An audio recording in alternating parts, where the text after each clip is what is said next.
महाराज जी के आज के विशेषांक में रक्षा सूत्र परिवार के सभी सदस्यों का हार्दिक स्वागत है। बाबा जी के भक्तों को राम राम। मैं बाबा जी के कमरे में गया जहाँ से वे सब कुछ देख रहे थे। बाबा जी ने कहा, सब ठीक तो है?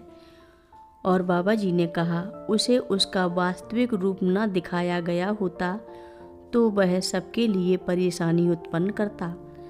अब वह इधर कभी नहीं आएगा। तुम्हें बालकों से भी बात कर समझा देना चाहिए कि उन्हें अपना कार्य शांतिपूर्ण ढंग से करना है और किसी से झगड़ा नहीं करना है। यह सत्य है कि वह साधु नहीं था। उसने साधु का चोला भर धारण कर रखा था। एक साधु की पहचान कौन कर सकता है? तुम्हें उनके वेश का आदर करना है, इसे कभी नहीं भूलना चाहिए। देखो, वह भोजन कर रहा है। जब तक वह भोजन करें आप वहीं रुको। मैंने इस घटना का उल्लेख कैंची में किया था। शुक्ला ने कहा, हम भले ही ना समझ सके किंतु बाबा जी निरर्थक कार्य कभी नहीं करते हैं। जो कुछ भी करते हैं वह किसी के भले के लिए ही करते हैं और हमें शिक्षा देने के लिए करते हैं। यदि हमारे मन में उनके लिए तनिक भी संदेह है तो हम उनकी बात नहीं समझ पाएंगे। हमें यह भी पता चलता है कि वे किसी को लक्ष्य कर अपनी बात कर रहे हैं किंतु किसी न किसी को ध्यान में रख कर ही करते हैं।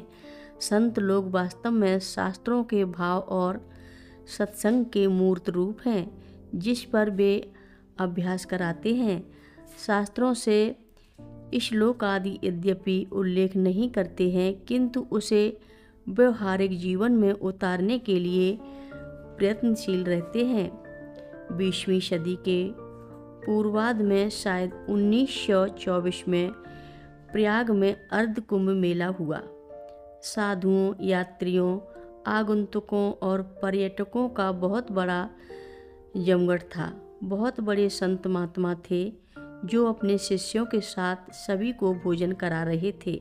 इन्हीं संतों में एक परमहंस दयाल राम बाबा भी थे। उनका ना कोई आश्रम था और ना स्थायी पता। अपनी यात्रा में जहाँ कहीं भी जाते उनके संग हजारों साधु और शिष्यों को भी ले जाया करते थे। अपनी यात्रा के क्रम में ही वे प्रयाग आए और अपना तंबू लगा लिया। उनके साथ बहुत से साधु और शिष्य थे जो भंडारा दिन भर चलाया करते थे। यह भंडारा साधु, गृहस्थ, धनी, निर्धन, पुरुष और महिला, पापी, पुण्य, ऊंच नीच सभी के लिए था। सभी भोजन करते थे और वे सभी का ध्यान भी रखते थे। एक दिन भंडारा चल ही रहा था और लोगों की भीड़ कम नहीं हो रही थी। दयालदास बाबा ऊंचे स्थान पर बैठकर सारे कार्य को देख रहे थे।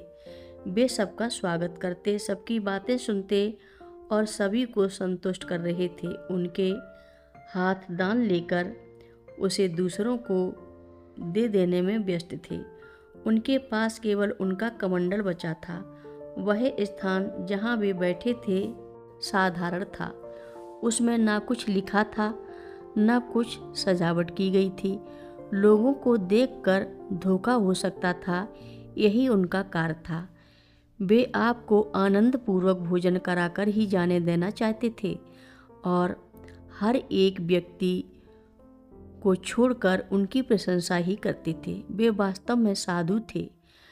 बगल में खड़े रहकर और सभी चीज़ों को बड़ी सूक्ष्मता से देखकर एक शिष्य ने एक व्यक्ति से कहा, आपके गुरुदेव लोगों को खिलाकर क्यों लाखों रुपए बर्बाद कर रहे हैं? इतने रुपए प्रतिदिन खर्च करने पर भी यह नहीं मालूम पड़ता कि इससे कुछ हो रहा है। क्या आप और अन्य लोग औषधीय सहायता देकर इस धन का दुरुपयोग नहीं कर सकते हैं? आपको यह समझना चाहिए और अपना ढंग बदल देना चाहिए। कथा लंबी है, आगे की कथा सभी भक्तों को अगले भाग में सुनाएंगे। हर रोज़ महाराज जी की कथाएं सुनने के लिए सभी भक्तों का धन्यवाद। सभी भक्त रक्षा सूत्र चैनल को सब्सक्राइब करें, शेयर करें और लाइक करें। घंटी बजाना ना भूलें। कमेंट बॉक्स में लिख भेजें जय नीव करोरी बाबा जी महाराज। सभी भक्त मिलकर बोलो नीव करोरी बाबा जी महाराज की जय जय बोलो, सिद्धि माता की जय जय बोलो।